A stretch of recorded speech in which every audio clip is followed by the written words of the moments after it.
Hi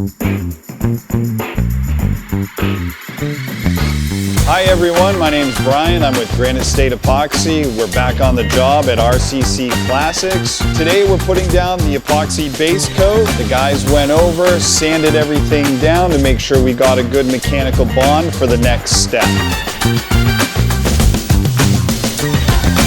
Behind me you can see the guys working. We're squeegeeing, back rolling, and flaking into the wet product. The wet product allows the flake to be thrown into it, and when it cures, the flake is stuck to it to provide durability and aesthetics.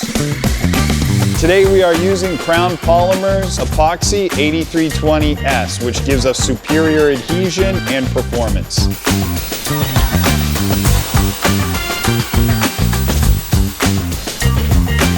We'll be back tomorrow for the top coat. I can't wait to show you the results.